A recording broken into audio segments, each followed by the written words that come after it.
Shalom, selamat pagi. Renungan Suara Kebenaran 28 April 2024 dengan tema status. Tidak berlebihan kalau firman Tuhan mengatakan, "Kuduslah kamu sebab aku kudus." Artinya kita harus memiliki standar kekudusan seperti Dia. Dan memang sudah standar kalau Alkitab berkata, "Hendaklah kamu dalam hidupmu bersama menaruh pikiran dan perasaan yang terdapat juga dalam Kristus Yesus." Karena memang target yang harus dicapai itu berfellowship dengan Allah dalam kebersamaan, saudaraku. Kebersamaan dengan Allah jangan hanya diukur dengan status sebagai orang Kristen, walaupun rajin datang ke gereja. Saudaraku, setan memang banyak menipu dan menyesatkan banyak orang di sini. Juga jangan mengukur dengan menjadi aktivis gereja atau cukup menjadi pendeta. Sebagaimana hubungan suami istri yang ideal tidaklah cukup ditandai dengan kebersamaan di ranjang atau di ruang makan. Tetapi kebersamaan itu harus sepanjang waktu, sehati, sepikiran, seperasaan, setujuan. Maka kalau kita berfellowship dengan Allah, kita harus memiliki pikiran, perasaan yang memenuhi standar untuk bisa berfellowship dengan Allah, saudaraku. Bukan Allah yang menyesuaikan diri kepada kita, tapi kita yang harus menyesuaikan diri kepada Allah. Maka kita harus didewasakan, diproses untuk sempurna, memiliki pikiran, perasaan Kristus, dan itulah tujuan penggembalaan, tujuan pelayanan sebenarnya. Paulus pun berkata, "Saudara-saudara, ikutilah teladanku dan perhatikanlah mereka yang hidup sama seperti kami yang menjadi teladanmu." Di sepanjang perjalanan sejarah gereja, pasti selalu ada orang-orang yang bisa menjadi teladan, saudaraku. Walaupun itu makin sukar ditemukan di zaman ini. Jangan main-main dengan hidup. Kita bukan binatang atau makhluk lain. Kita adalah manusia yang diberi potensi untuk bersekutu dengan Allah. Dan Tuhan memberi kita akses untuk sampai kepada Bapa. Coba kita merenung dan berpikir mengenai orang-orang yang mengambil keputusan bunuh diri. Betapa bodohnya mereka. Mereka pikir semua masalah akan selesai dengan bunuh diri. Padahal ternyata di balik kubur ada kesadaran kekal.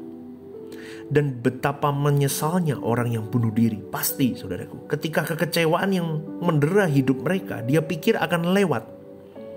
Namun ternyata itu tidak ada artinya waktu dia meninggal dan dia melihat kekekalan. Saudaraku, akan ada ketakutan dan kengerian kekal, sehingga orang-orang yang bunuh diri itu tidak akan sempat lagi berpikir tentang orang-orang yang masih hidup. Betul. Makanya saya selalu berkata, suatu hari nanti di lorong kematianmu, kau akan merefleksi balik dan kau bisa berkata, "Tahu begini, aku akan hidup benar selama aku hidup." Saudaraku, tetapi ada juga bunuh diri yang bermartabat, yang tidak akan kita sesali. Yaitu apa?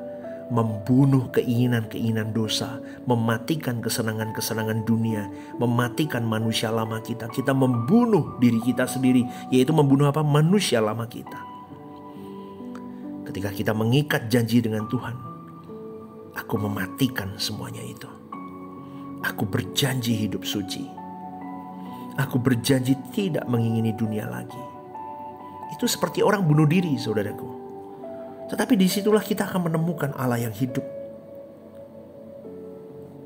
Keuntungan menjadi manusia adalah diberi kemampuan untuk bersekutu dengan Allah. Dengan kata lain, kita diberi kesempatan untuk memiliki Allah. Dan itu bisa kita miliki kalau kita mematikan segala keinginan dosa kita. Saudaraku, memiliki persekutuan dengan Allah membuat kita memiliki sukacita, membuat kita memiliki kebahagiaan, membuat kita memiliki kebebasan lebih dari apa yang bisa kita pikirkan dan kita bayangkan. Memang pada waktu kita mulai belajar, saudaraku, untuk mematikan keinginan dosa, nafsu-nafsu yang tidak sesuai dengan kehendak Allah, dan kesenangan-kesenangan dunia. Kita harus melewati masa penyesuaian yang sangat berat. Tetapi makin hari pasti makin bisa. Semua yang dibiasakan itu bisa. Semua yang dilatih bisa membuat kita ahli. Jadi jangan membuat waktu kita sia-sia. Ada keuntungan yang nilainya kekal. Namun tentu harus diusahakan, harus dilatih. Karena tidak bisa kita berfellowship, bersekutu dengan Allah dengan keadaan kita yang tidak memenuhi standar, saudaraku. Tidak bisa. Kita harus bertumbuh dewasa seperti Yesus, supaya kita dimuliakan bersama-sama dengan Yesus.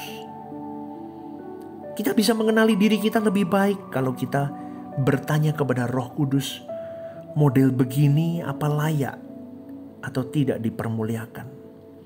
Tanya kepada Roh Kudus, model kayak kita ini layak nggak dipermuliakan?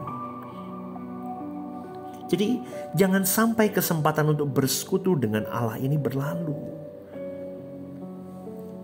Jangan kita kehilangan waktu atau kehilangan kesempatan untuk diubah, diperbarui, supaya kita punya keadaan yang benar intim dan bersekutu dengan Allah, saudaraku. Sementara setan berusaha menipu banyak orang Kristen dengan menghembuskan ide seakan-akan Allah itu selalu punya toleransi kok. Udah, jalan dulu aja. Saudaraku, kalau kita ikut Yesus harus menderita. Amin, saudaraku. Aduh, banyak orang Kristen, aduh kok begini pastor. Gak mau, saya gak mau yang begini-begini. Tapi memang begitu, saudaraku. Itu memang sudah seharusnya. Itu bukan karena Bapa senang kita menderita, bukan. Tetapi karena Bapa ingin kita berubah. Maka kita diproses dalam setiap penderitaan yang menyakiti kita itu. Seperti tangan dokter yang sedang memegang pisau membedah tubuh kita. Untuk mengambil tumor, mengambil penyakit yang ada dalam tubuh kita. Jadi jangan mencurigai Allah. Kita harus mengikat janji dengan Tuhan. Kita tidak mau punya kesenangan dunia lagi. Tetapi kita mau bekerja untuk Tuhan. Saudaraku, hidup kita, nyawa kita, darah kita, uang kita, semua yang kita miliki untuk pelayanan bagi Tuhan. Amin, saudaraku. Maka ini puncaknya. Dimanapun kita berada, kita dalam keadaan selalu bersekutu dengan Allah. Kita harus selalu menjaga hadirat Tuhan dalam 24 jam 7 hari hidup kita. Berjuanglah, saudaraku. Saya rindu siapapun yang mendengar pagi hari ini, kau sungguh-sungguh concern tentang hal ini. Kau berani sakit untuk Tuhanmu. Karena sesuatu yang menyakitkan itu yang akan membuatmu berkenan di pemandangan Allah. Selamat pagi, saudaraku. Selamat berjuang. Tuhan memberkati.